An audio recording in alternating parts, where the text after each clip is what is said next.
Hi, everyone, and welcome. I'm Leah with Young Lung Cancer Initiative. Today, we're talking about something that's incredibly important to our group: how to help our children cope when a parent is tackling cancer. I'm joined today with Kim she's the National Program Director and Child Life Specialist at Wonders and Worries, a nonprofit that provides professional emotional support for children and their parents when they're coping with a parent's serious illness. We're going to go ahead and learn more about what they do, how they help families like ours, and share some exciting news about a partnership between Young Lung Cancer Initiative and Wonders and Worries. I'm so excited to be here. We are thrilled to have you. I know that our patient group, this is something that we get lots of questions on, is how do we talk to our children about our diagnosis and how do we help them go through this with us? So for those of us out in the audience that are hearing about Wonders and Worries for the first time, can you tell us just a little bit about the organization, how it got started and what you're all about? Absolutely. So Wonders and Worries was started in Texas in August of 2001. So we're about to celebrate our 25th anniversary starting in January. It was started by two child life specialists who were working in pediatric hospitals, but getting called to the adult hospital to support children when their parent was in the intensive care unit or had a new diagnosis or was dealing with a serious medical situation. And these two child life specialists, Meredith Cooper and Melissa Hicks, they realize there's no one supporting children for the long journey of a parent's diagnosis treatment in the community. And so they started Wonders and Worries. And we have been in Texas for almost 25 years. And then we started to grow beyond Texas in the last 3 to 4 years. Reached out nationally. So many people across the nation have never heard of us. And it's really exciting to be in the national realm now. You all specialize in supporting children when their parents are ill. What age ranges do you particularly work with? And what type of session might be for a child or the family typically look like? Oh, that's a great question. So we work with all ages, really as young as 2-year-olds through 18. So we get high school graduation if it's a traditional school setting. But we always start with parents. And so we can guide parents with infants. I've done that many times, just thinking about the impact of a diagnosis and treatment and the changes for an infant, obviously through toddler, preschool, all ages.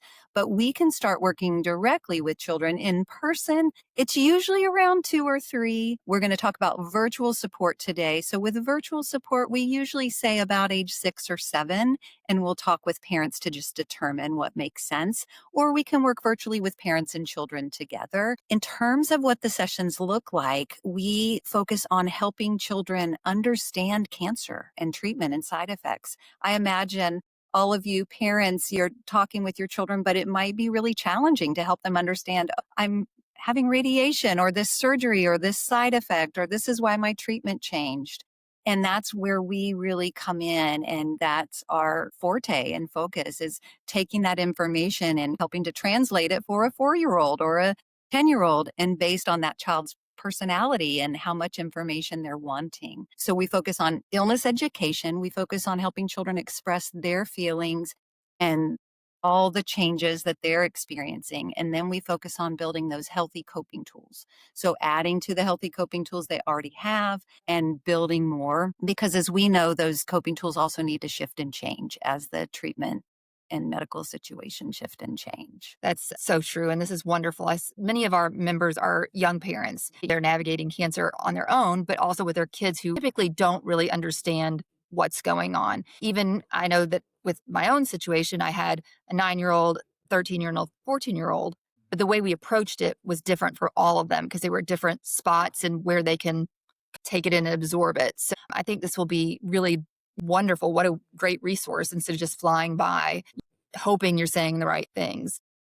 Yes. I'm wondering a little bit, how do you all help families manage that uncertainty and the emotions that just come with all of this? Yes. So we always start by talking with parents first. And oftentimes we're only talking with parents and not meeting directly with children and teenagers. And so it really is thinking about, what are they most uncertain about? What is the parent most uncertain about? And let's talk about their instincts, because all parents have incredible instincts around their children and they know their children best. So what are their instincts telling them? And then we can layer that child development knowledge and the many years of experience with children who have been navigating a parent's cancer treatment journey. And so one of the first uncertainties that parents will regularly say is, am I going to make this situation harder for my child if I'm telling them about it. And that's a very natural instinct. I want to protect my child. I don't want to tell them what's happening because that's going to be hard for them. Help parents hopefully understand is that they're experiencing the situation, whether we're talking about it or not. It's just a matter of, are they experiencing it without information on their developmental level and alone in isolation? Or are you helping to guide and support them through the situation? And really, the core question with that uncertainty is, will my child be okay? And I can tell you, having done this work for over 30 years as a child life specialist, 22 years with Wonders and Worries, absolutely they will. It's hard, right? It's a hard journey at times, and other times it's not as hard, but children absolutely can cope and thrive in the midst of a parent's serious illness.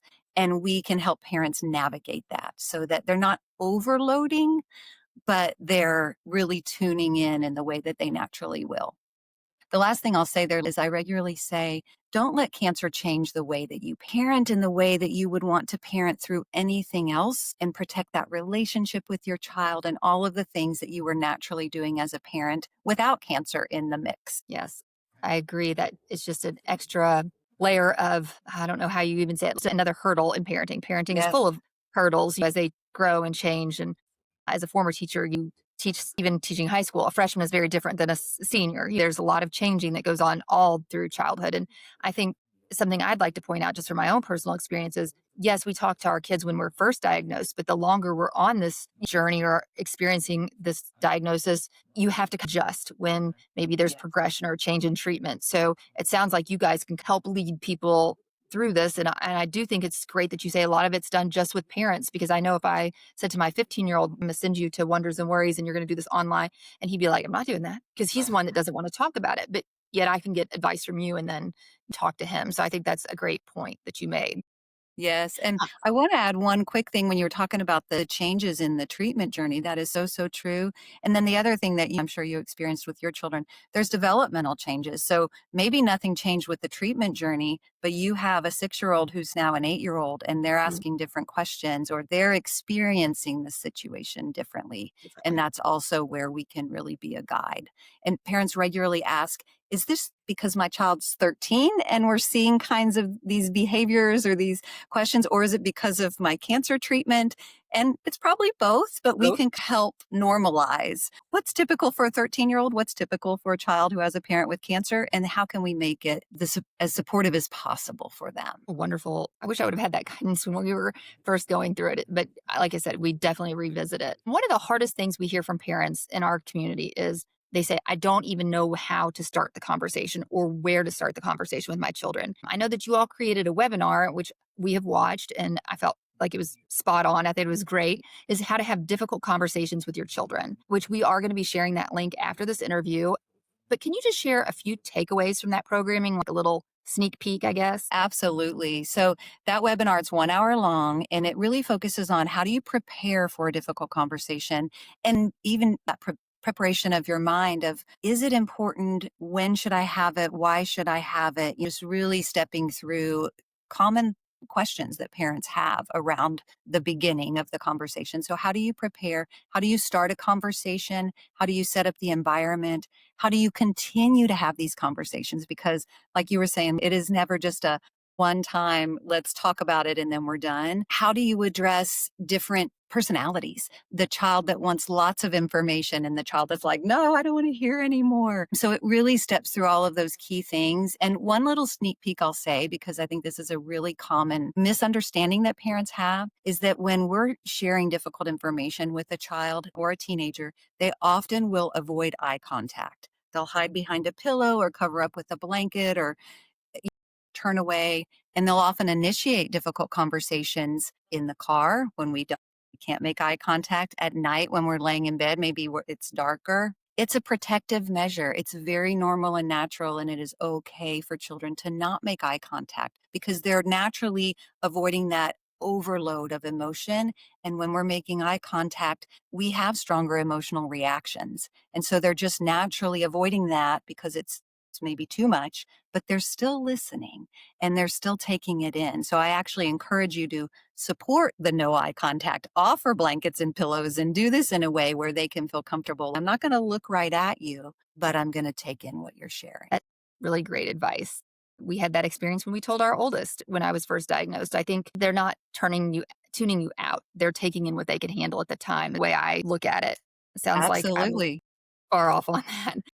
No, that is a wonderful summary of exactly what's happening. Well, that's so helpful just to start off with that they're not disinterested or they're not saying, no, I don't want any information by quote unquote hiding or protecting themselves. I love that your team just gives tools to parents to communicate with their children with confidence and compassion, because that's the hardest part is feeling confident because you're oftentimes not sure about your own feelings and it's hard. So I think this Yes. is great. We are thrilled to share right now. This is so exciting to me that Wonders and Worries and Young Lung Cancer Initiative are partnering to bring some really exciting and exclusive programming to our community. Kim, can you tell us just a little bit about what our families, our Young Lung Cancer Initiative families, can look forward to as part of our collaboration? Absolutely. So I know you're going to be sharing the link to be able to view that how to have difficult conversations with your child webinar. And I encourage all of you to do that on your own time. But then we're going to offer a live Q&A. So where I'll be available, we can come together. You can ask difficult questions. Ask me the difficult questions. Ask the questions that you're concerned that your child might ask you or that your child or teenager has asked you. And we can talk through different ways that you might respond. So we're going to start with that live, a couple opportunities for that. And then we're going to be sending out a survey for other webinar topics. And we're going to start with two, just kind of getting a pulse from each of you. What would you be most interested in? And one of the topics focuses on activities that you can do at home with your children and teenagers really throughout your cancer journey, goes hands-on learning activities of helping my child understand the impact of chemotherapy on the blood cells or those kinds of things. So that's one option. And then another option is focusing on memory making and legacy building in the midst of illness. We absolutely understand and hear from many parents that it's really difficult to even think about that as you're going through a cancer journey. And so we want to focus on that with you, and we have a webinar that can do that. So that'll be kind of the starting point. And in the midst of that, we'll be sharing all of our free resources and other ways, and we'll talk more about that today, other ways you can utilize Wonders and Worries support. I think that's great. And I love that this is being able to watch a webinar takes time and you'll be able to do it when you take it in. You want to be able to do it when your child's not sitting right next to you, probably, all those kind of good things. But to be able to then turn around and ask someone the questions that you have. I know when I watched it, I even started jotting down my questions so that when we have the Q&A, I know because with my treatment, sometimes can't always pull it back up. I've written Yeah, down the questions and then I can easily ask them. And so I just think that's great. And this is an exciting thing because not all of us live in Texas, right where you are, but yeah, we can all attend virtually. So yeah, I guess for parents, thinking of parents that maybe are either local to where you're located or parents that are like, I need to get started on this now. I've just been diagnosed or my child's been asking about such and such. If parents are ready to take a first step in exploring this, obviously I think it'd probably be a great idea to watch that webinar, but what's the best way for them to connect with Wonders and Worries? yes. So I'm going to say two ways because we're all different, right, in terms of how we want to approach something. But our helpline, we have a national helpline. It's 844 We Wonder. You can find it on our website. The number is 939-6633, but it's 844 We Wonder. Or go to our website, which is wondersandworries.org. And I know, Leah, you'll share a link or QR codes. Parents can find our website easily, but you can also refer your own family through that website. You just click Get Help, put in your information, and our helpline team, our child life specialists, reach out to you. I oversee our helpline. All those referrals come directly to me. And it's just an initial interaction. How can we help you? What's on your mind? And then we can help you think about the questions that you have as a parent, resources that we have available, or resources beyond Wonders and Worries. And then there is the option for your children to receive direct support with one of our Wonders and Worries providers. We have what we call registered Wonders and Worries providers who are across the nation. And you can receive that direct support for your child or teenager free to your family virtually. Right now it's virtual. There's a few locations in Texas and in Atlanta, Georgia, if you happen to be there, where it is in person.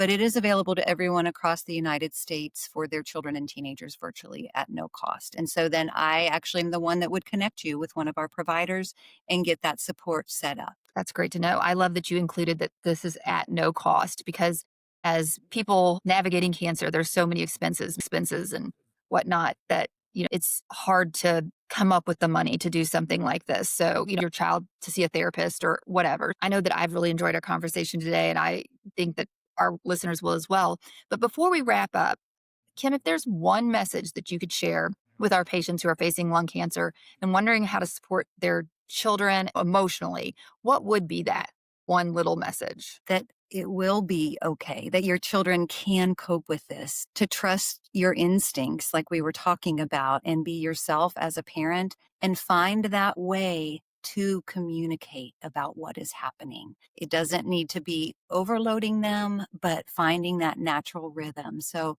I hope that message that I can send is one of hope that you absolutely can parent through this. You have been parenting through this, and your children can absolutely cope. They can build the tools to cope and thrive in the midst of your treatment. But having the information and the resources and the support really is key because no parent knows how to navigate a serious illness with their children naturally.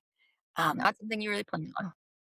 yeah, it's not something you would know. It's not something I would know if I hadn't had the training and experience for years and worked with so many incredible families. So, um, Thank you, Kim, and thank you for your incredible work that you and your team do. It sounds like you've got a crew there that's ready to support.